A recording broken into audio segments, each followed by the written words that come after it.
بسم اللہ الرحمن الرحیم۔ السلام علیکم ورحمۃ اللہ وبرکاتہ۔ گناہ مٹانے والے اعمال۔ محترم ناظرین، گناہ بری چیز ہے، بلکہ برائیوں کا دوسرا نام گناہ ہے۔ لہٰذا جو انسان گناہ میں مبتلا ہو گیا گویا وہ اللہ کا نافرمان ہو گیا، اور گناہوں کی بنا پر انسان دین و دنیا میں ذلیل ہو جاتا ہے اور اللہ کی رحمت سے دور ہو جاتا ہے، اور انسان لعین بن جاتا ہے۔ شیطان کے پہلے گناہ ہی نے اسے اللہ کی رحمت سے دور کر دیا، بلکہ لعین اور مردود کروا دیا، اور ہمیشہ کے لیے بارگاہ رب العزت سے راندا گیا۔ صغیرہ گناہ جنہیں انسان معمولی تصور کرتے ہوئے نظر انداز کر دیتا ہے، جانے میں یا انجانے میں صغیرہ گناہوں کا ارتکاب کرتا رہتا ہے۔ بعض وجوہات کی بنا پر ایسے صغیرہ گناہ پھر کبیرہ گناہ بن جاتے ہیں۔ حدیث میں ہے کہ مسلمان کے نزدیک تو گناہ ایک پہاڑ سے کم نہیں ہوتا، اور اسے ہمیشہ خوف لاحق رہتا ہے کہ کہیں یہ پہاڑ اس کے سر پر پھٹ نہ جائے۔ اور دوسری طرف منافق کے نزدیک گناہ کی حیثیت ایک مکھی سے زیادہ نہیں،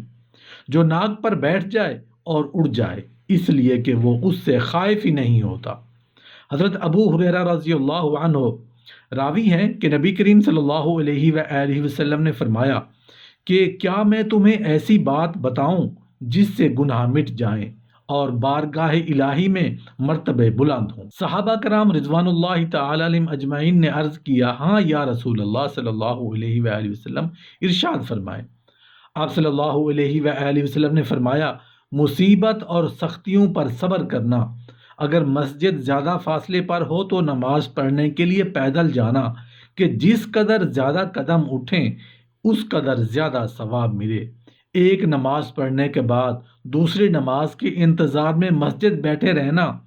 سردی اور برف کے زمانے میں اچھی طرح اطمینان سے وضو کرنا، یہ ایسے نیک اعمال ہیں کہ گویا ایک مضبوط قلعہ ہے جس پر دشمن یعنی شیطان کبھی فتح نہیں پا سکتا۔ ایک روایت میں آیا ہے کہ جو شخص وضو کرے اور پاک لباس میں رات گزارے تو رات بھر فرشتے اس کے ساتھ رہیں گے، اور رات کو جب اس کی آنکھ کھلے گی تو فوراً دونوں فرشتے اس کے لیے دعائے خیر کریں گے۔ ارشاد باری تعالیٰ ہے، اپنے اس نیک بندے کی مغفرت فرما جس نے باوضو رہ کر پاک لباس میں رات گزاری۔ حدیث شریف میں آیا ہے کہ جو شخص رات کو باوضو اپنے بستر پر سوئے اور اسی شب اس کی موت واقع ہو جائے تو اللہ تعالیٰ اس کے نزدیک وہ شہید ہوگا، اللہ کے نزدیک وہ شہید ہوگا۔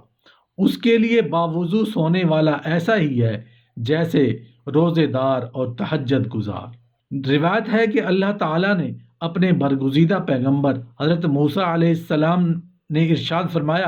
اے موسیٰ، میرا محبوب رسول محمد صلی اللہ علیہ وآلہ وسلم اور اس کی امت کے لوگ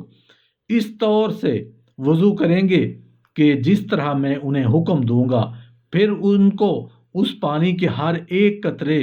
کے بدلے میں جو وضو کرتے وقت ٹپکے گا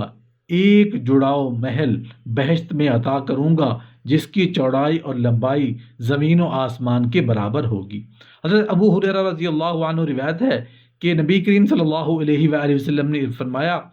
کہ ایک بار نماز فجر کے وقت حضرت بلال رضی اللہ عنہ نے فرمایا، اے بلال، اسلام لانے کے بعد تم نے کون سا ایسا عمل کیا جس کی وجہ سے معراج کی رات میں جب بہشت کی طرف میرا گزر ہوا تو میں نے وہاں تمہارے جوتوں کی آواز سنی؟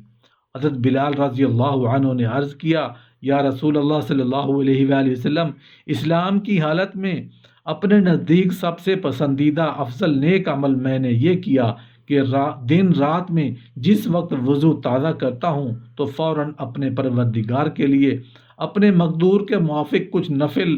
نماز ادا کرتا ہوں۔ دوسری حدیث میں آیا ہے کہ حضرت بلال رضی اللہ عنہ نے عرض کیا، جب میرا وضو ٹوٹ جاتا ہے تو میں اسی وقت تازہ وضو کر لیتا ہوں، اور جب وضو کرتا ہوں تو اس کے ساتھ 2 رکعت نماز نفل تحیۃ الوضو پڑھتا ہوں۔ حضرت ابو مالک اشعری رضی اللہ عنہ سے روایت ہے کہ نبی کریم صلی اللہ علیہ وآلہ وسلم نے فرمایا کہ 6 باتیں ہیں جن میں خیر و برکت ہے، خدا کی راہ میں دشمنان خدا یعنی کفار کے ساتھ تلوار سے جہاد کرنا، رنج و مصیبت میں عمدہ طور پر صبر کرنا، گرمی میں روزہ رکھنا، باوجود حقدار ہونے کے اپنے ضروری سرمایہ سے دستبردار ہو جانا، بارش میں یا گرمی کے موسم میں نماز پڑھنے کے لیے مسجد میں سویرے حاضر ہو جانا، سردی اور برف باری کے موسم میں اچھی طرح وضو کرنا۔ حضرت ابو ہریرہ رضی اللہ عنہ سے روایت ہے کہ جب بندہ مسلمان اور مومن وضو کرنے میں جب دونوں ہاتھ دھوتا ہے تو اس کے ہاتھوں سے وہ تمام گناہ جن کی طرف اس نے دست درازی کی ہے پانی کے ساتھ یا آخری قطرے کے صدور ہو جاتے ہیں۔ اپنا منہ دھوتا ہے تو اس کے اندر سے وہ تمام گناہ جس پر اس کی نظر پڑی ہے پانی کے ساتھ بہہ جاتے ہیں یا آخری قطرے کے ساتھ نکل جاتے ہیں۔ جب سر کا مسح کرتا ہے اور ہر ایک بال پر پانی کا اثر پہنچتا ہے تو اللہ تعالیٰ اس کے ہر ایک بال کے عدد کے موافق اس کے مرتبے بلند فرماتا ہے اور اس کو شہیدوں کی نماز کا ثواب عطا کرتا ہے۔ پھر جب دونوں پاؤں دھوتا ہے تو اس کے وہ تمام گناہ جن کی طرف اس نے قدم بڑھائے پاؤں کے ساتھ دیا یا اس کے آخری قطرے کے ساتھ دھل جاتے ہیں، یہاں تک کہ وہ گناہوں سے پاک و صاف ہو جاتا ہے۔ حضرت عمر رضی اللہ تعالی عنہ بن عتبہ فرماتے ہیں کہ جو شخص قرب الہی کی نیت سے وضو کرنے میں کلی کرتا ہے، پھر ناک میں پانی ڈال کر ناک صاف کرتا ہے تو اس کے منہ اور ناک میں سے تمام گناہ نکل جاتے ہیں۔ پھر جب حکم خدا کے مطابق اپنا منہ دھوتا ہے تو اس کے تمام چہرے پر سے تمام گناہوں کے آثار دھل جاتے ہیں۔ پھر جب دونوں ہاتھ کوہنیوں سمیت دھوتا ہے تو اس کے ہاتھوں کی سب خطائیں انگلیوں کے ذریعے سے خارج ہو جاتی ہیں۔ پھر جب اپنے سر کا مسح کرتا ہے تو اس کے بالوں کے کناروں سے تمام سر کے گناہ دھل جاتے ہیں۔ پھر جب دونوں پاؤں ٹخنوں سمیت دھوتا ہے تو اس کے پاؤں کے تمام گناہ پانی کے ساتھ انگلیوں کی راہ سے نکل جاتے ہیں۔ پھر فراغت کے بعد کھڑا ہو کر اللہ تعالیٰ کی حمد و ثنا اور اس کی عزت و جلال کا اظہار ایسے الفاظ میں کرتا ہے کہ جو اس کی ذات پاک کے لائق ہے، اور خلوص نیت اور حضور قلب سے خدائے پاک کی طرف متوجہ ہو کر 2 رکعت نماز تحیۃ الوضو ادا کرتا ہے تو وہ گناہوں سے ایسا پاک ہو جاتا ہے جیسا کہ اس روز پاک و صاف تھا جس دن اپنی ماں کے پیٹ سے پیدا ہوا تھا۔ حضرت عتبہ رحمۃ اللہ علیہ نے حضرت عمر فاروق رضی اللہ عنہ سے روایت کی ہے کہ نبی کریم صلی اللہ علیہ وآلہ وسلم نے فرمایا کہ جب تم میں سے کوئی شخص وضو سے فارغ ہو کر شہادت کی انگلی اور چہرہ آسمان کی طرف کر کے صدق دل سے یہ کہتا ہے اشہد ان لا الہ الا اللہ و اشہد ان محمدا عبدہ و رسولہ، تو اس کے لیے بہشت کے 8 دروازے کھل جاتے ہیں،